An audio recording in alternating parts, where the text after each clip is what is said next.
देश के किसानों, मजदूरों और युवाओं को अपना विपक्ष समझ बैठी सरकार अपनी तानाशाही रवैये और पुलिसिया कार्रवाई के दम पर उनका दमन करना चाहती है। आज की तानाशाह सरकार से आंख भर मिला लेने से देश का मजदूर किसान देशद्रोहियों की श्रेणी में गिना जाने लगा है। इससे बड़ी निंदनीय बात भारतीय लोकतंत्र में कुछ भी नहीं हो सकती है। नमस्कार, मेरा नाम रजनीश है और आप जन आदर्श भारत देख रहे हैं। किसानों का आंदोलन जो एमएसपी को लेकर के है, एमएसपी से जुड़े नुकसान और फायदे के बारे में आज हम आपको समझाएंगे। सबसे पहले हम इसके इतिहास पर नजर डालते हैं। आज़ादी के बाद से ही देश के किसानों की स्थिति बहुत अच्छी नहीं थी। किसानों को उनकी मेहनत और लागत के बदले फसल की कीमत बहुत कम मिल रही थी। कृषि जिन्सों की खरीद बिक्री राज्यों के अनुसार ही हो रही थी। जब अनाज कम पैदा होता तो कीमतें खूब बढ़ जाती थीं और ज़्यादा पैदावार होने के बाद गिरावटें आ जाती थीं। इसमें सुधार के लिए साल 1957 में केंद्र सरकार ने खाद्य अन्न जांच समिति का गठन किया। इस समिति ने कई सुझाव दिए लेकिन इससे कोई फायदा नहीं हुआ।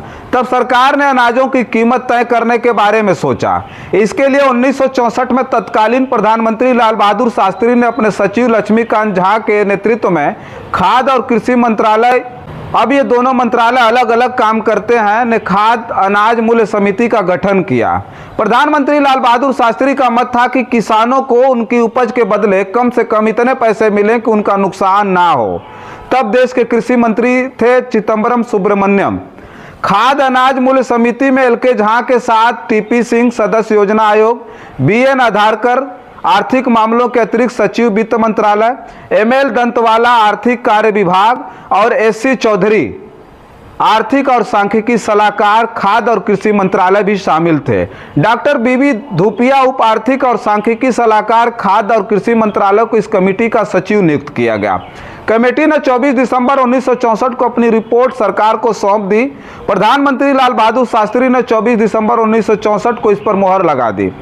लेकिन कितनी फसलों को इसके दायरे में लाया जाएगा, यह तय होना अभी बाकी था। साल 1965 में 19 अक्टूबर को भारत सरकार के तत्कालीन सचिव बी शिवरामन ने कमेटी के प्रस्ताव पर अंतिम मोहर लगाई। उसके बाद साल 1966-67 में पहली बार गेहूं और धान का न्यूनतम समर्थन मूल्य यानी एमएसपी तय किया गया।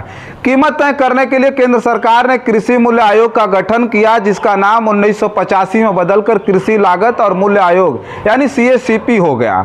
मतलब कुल मिलाकर किसानों के हितों की रक्षा करने के लिए देश में न्यूनतम समर्थन मूल्य की व्यवस्था लागू कर दी गई।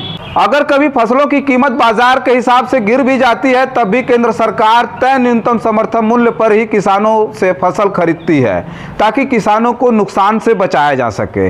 किसी फसल की एमएसपी पूरे देश में एक ही होती है और इसके तहत अभी 23 फसलों की खरीद भी की जा रही है। साल 2009 में कृषि लागत और मूल्य आयोग एमएसपी के निर्धारण में लागत, मांग, आपूर्ति की स्थिति, मूल्यों में समर्थन, मंडी मूल्यों का रुख, अलग अलग लागत और अंतर्राष्ट्रीय बाजार के मूल्यों के आधार पर किसी फसल का न्यूनतम समर्थन मूल्य तय करता है।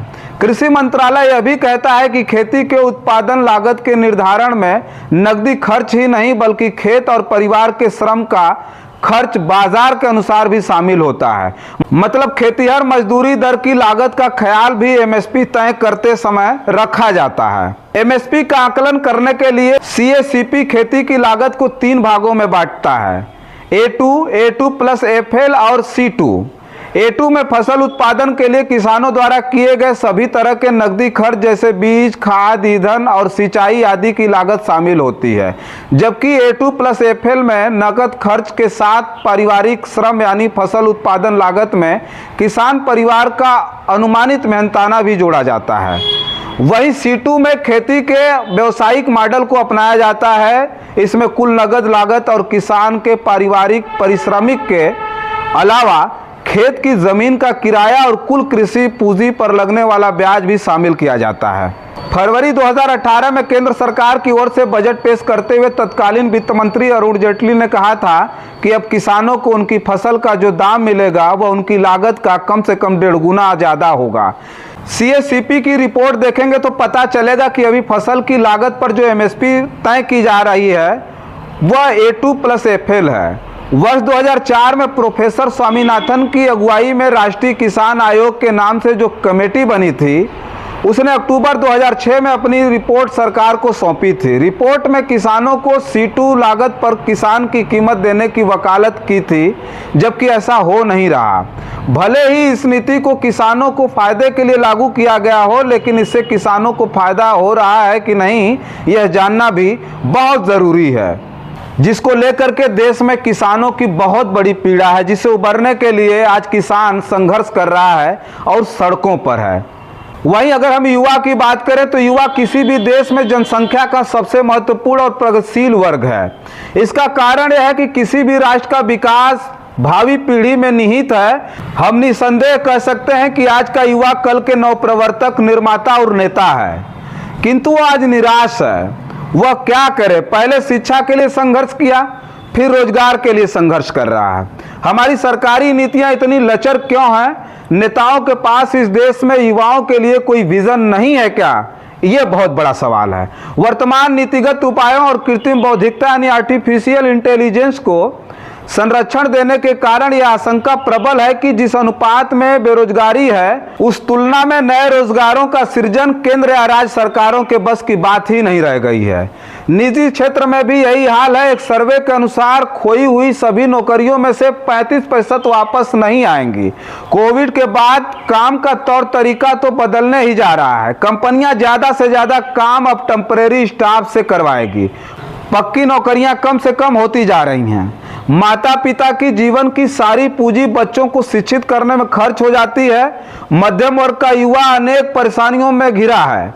उसके परिवार पर टैक्स का बोझ है और उसके टैक्स से रेवड़ियां बांट दी जा रही हैं।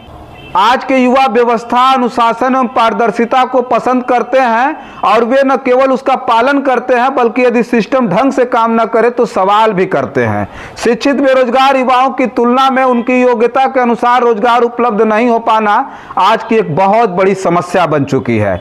भारतीय युवाओं में जिस मनोविज्ञान का निर्माण हुआ है, उनके केंद्र में नौकरी है, उद्यम नहीं है। लेकिन लाचार युवा भी सुविधा के क्षेत्र यानी कंफर्ट जोन से बाहर निकलकर कठिन व जोखिम भरे क्षेत्रों में रोजगार और स्वरोजगार तलाशना शुरू कर चुका है, या फिर कहें कि धक्का खा रहा है। जो खाली पदों पर नौकरियां हैं, उनको भी योग्य उम्मीदवारों द्वारा नहीं भरा जा रहा है। सरकार भी फूल प्रूफ प्लान बनाने के बजाय युवाओं के जोश को पुलिस की लाठियों से रौंद कर उन्हें बर्बाद करने में जुटी है, जो बहुत ही निंदनीय है। युवाओं की पीड़ा को कौन सुनेगा? सत्ता से नजरें मिलाकर अपने हक की मांग कर रहे युवाओं को सरकार अपना विपक्ष समझ बैठी है। युवाओं, किसानों और मजदूरों को उनका हक दिलाकर ही संपूर्ण भागीदारी सुनिश्चित की जाती है, जिसको लेकर के राहुल गांधी अपनी भारत जोड़ो न्याय यात्रा में लगातार अपनी आवाज बुलंद कर रहे हैं, जिसको सुनने के बाद देश के किसानों और नौजवानों को ये लगने लगा है कि आने वाले समय में राहुल गांधी ही हैं जो उनको हक और न्याय दिला सकते हैं। राहुल गांधी की भारत जोड़ो न्याय यात्रा को लेकर के, राहुल गांधी के मिशन और विजन को लेकर के लगातार हम आपके बीच में खबरें कर रहे हैं, जिसे समझने की आवश्यकता है कि आखिर भारत जोड़ो न्याय यात्रा में राहुल गांधी जो देश को न्याय दिलाने के लिए निकले हैं, वो कहां तक कारगर साबित हो सकता है और इस देश के लोगों को कहां तक उठ खड़े होकर के राहुल गांधी का सहयोग करना चाहिए। ये बात तो साफ है कि देश में किसान, युवा और मजदूर पूरी तरह से परेशान है और आज की सरकार अपने पुलिस की लाठियों के दम पर उन्हें रौंद करके उनके आने वाली पीढ़ियों का भी भविष्य बर्बाद करना चाहती हैं। बस इस वीडियो में इतना ही। तमाम और खबरें लेकर के आपके बीच में हाजिर होंगे। तब तक के लिए आप जन आदर्श भारत पे बने रहें। बहुत बहुत धन्यवाद।